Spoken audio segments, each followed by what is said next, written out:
Hello friends, आज हम 5वीं कक्षा की हिंदी विषय का झाड़ू लगाता राजा ये पाठ सीखने वाले हैं।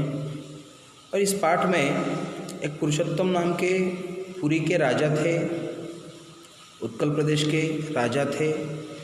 और उनको एक कांची नरेश के एक उनकी पुत्री से प्यार हो गया था। तो ये पाठ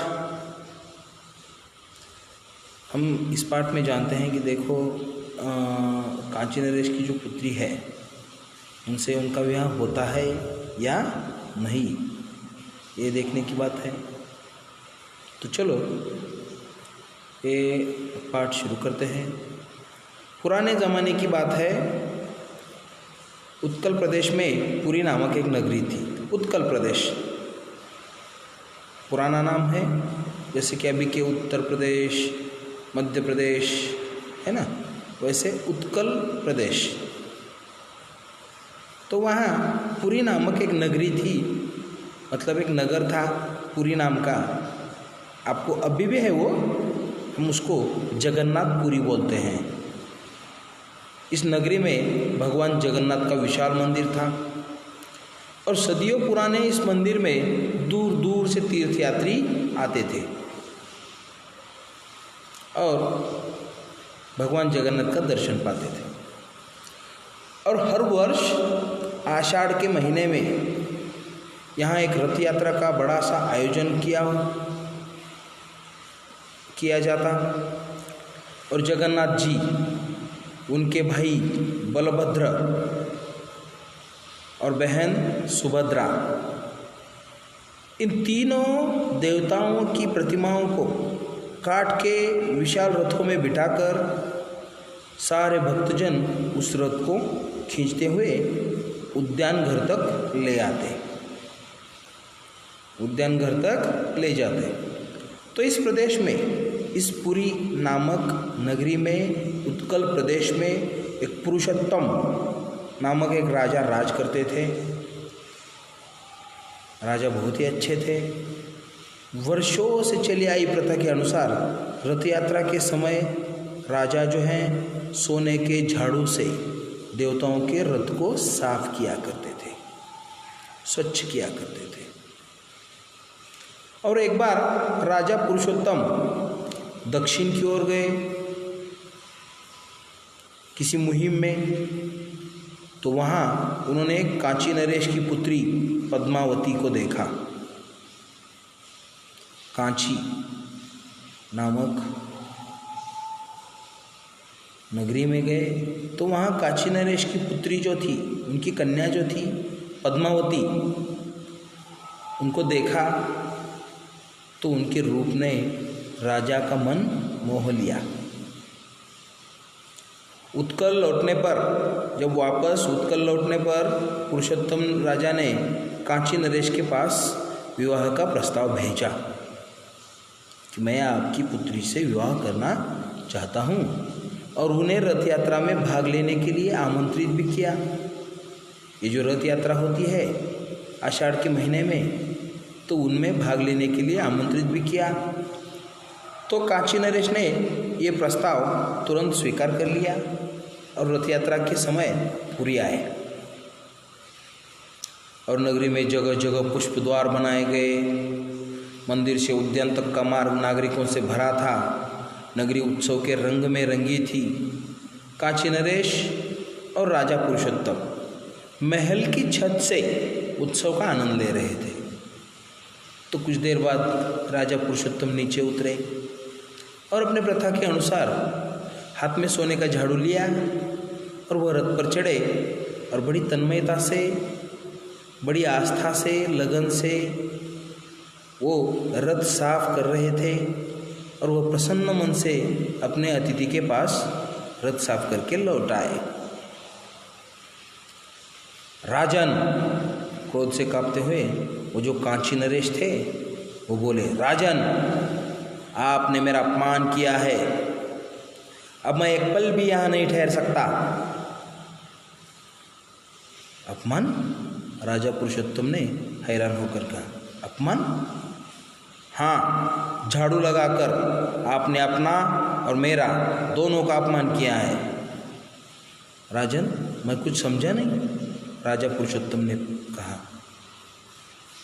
सबके सामने एक दास की भांति अपने झाड़ू लगाया, इसके बाद भी क्या आप सोचते हैं कि मैं अपनी पुत्री का विवाह आप जैसे दास से करूंगा? तो राजा पुरुषोत्तम मुस्कुरा कर बोले, राजन, इसमें अपमान कैसा? भगवान के दरबार में तो हर कोई उनका दास है, सब समान है, चाहे वह राजा हो या प्रजा। और फिर मेरे विचार में कोई भी काम छोटा नहीं होता, बस अपने काम के प्रति लगन दिखानी चाहिए। और वैसे ही मैंने प्रजा को प्रेरणा दी है, कोई भी काम छोटा बड़ा नहीं होता, काम तो काम होता है, और मैंने तो भगवान का काम किया है। कांची नरेश तो बहुत ही गुस्से में थे, तो वो बोले, ये तो सब व्यर्थ की बातें हैं, और वहाँ से चल दिए। कांची नरेश के इन शब्दों से राजा पुरुषोत्तम के स्वाभिमान को ठेस पहुँची। उन्होंने पर कुछ प्रकट नहीं किया, कुछ प्रकट होने नहीं दिया, और मन ही मन प्रतिज्ञा की कि वह एक न एक दिन अवश्य कांची नरेश की झूठी शान को मिट्टी में मिला देंगे। पूरी तैयारी करके राजा पुरुषोत्तम ने कांची पर आक्रमण कर दिया। घमासान युद्ध हुआ, पर वे हार गए। अगले वर्ष उन्होंने फिर आक्रमण किया। इस बार कुछ करने से पहले उन्होंने भगवान जगन्नाथ के मंदिर में विजय पाने की कामना की थी। युद्ध के लिए जाते समय रास्ते में उन्हें एक ग्वालिन मिली। ग्वालिन मतलब गौड़न बोलते हैं ना मराठी में। तो वह बोली, महाराज, अभी अभी आपके 2 सैनिक मुझे मिले, मैंने उनकी प्यास बुझाने के लिए दही की झाँझ पिलाई, और उन्होंने मुझे यह अंगूठी दी और कहा कि उसे दिखाकर, इस अंगूठे को दिखाकर राजा से पैसे ले लेना। और राजा ने अंगूठी पहचान ली, वह किसी और की नहीं, तो साक्षात भगवान जगन्नाथ की थी। राजा समझ गए कि वे सैनिक और कोई नहीं, स्वयं भगवान जगन्नाथ और उनके भाई बलभद्र जी थे। यह सोचकर राजा का उत्साह और बढ़ गया। उस दिन वे दुगने उत्साह से लड़े। जीत उन्हीं की हुई, राजा पुरुषोत्तम की जीत हुई। कांची के राजमहल की स्त्रियां बंदी बनाकर पुरी लाई गई। दरबार में राजकुमारी पद्मावती भी हाजिर की गई। और इसके पिता ने मेरा अपमान किया था, यह सोचकर राजा पुरुषोत्तम का चेहरा तमतमा उठा।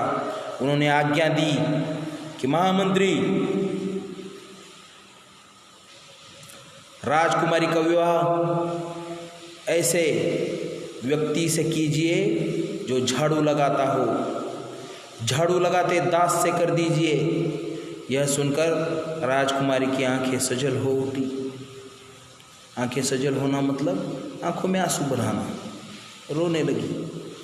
पल भर के लिए राजा भी व्याकुल हो गए, क्योंकि राजा भी कभी कभार उनसे प्यार करते थे, चाहते थे। और शीघ्र ही स्वयं को संभालते हुए राजा वहाँ से उठकर चले गए। धीरे धीरे अपमान और बदले की ज्वाला तो बुझ गई, पर जिस कन्या के रूप ने उनका मन मोह लिया था उसे वे भुला न सके। रानी पद्मावती को वो भुला न सके। दिन बीतते गए, आषाढ़ का महीना फिर आया। नगरी हर वर्ष की तरह फिर सजी। नागरिकों का झुंड उत्सव मनाने के लिए उमड़ पड़ा। हाथ में सोने का झाड़ू लिया और राजा रथ पर चढ़े और पूरे उत्साह से आस्थापूर्वक पहियों की धूल झाड़ने लगे। एक क्षण महाराज, आवाज़ सुनकर राजा मुड़े। कौन है? एक क्षण महाराज ऐसे बोल रहा है। सामने महामंत्री खड़े थे। उनके साथ ही एक घूंघट में मुंह छिपाई एक युवती थी, हाथों में पुष्पमाला लिए खड़ी थी। महामंत्री के इशारा करते ही युवती ने आगे बढ़कर माला राजा पुरुषोत्तम के गले में डाल दी। यह क्या? राजा चौंक कर पीछे हट गए और युवती ने घूंघट हटाया। राजा ने आश्चर्य से देखा तो वो युवती कोई और नहीं, राजकुमारी पद्मावती थी।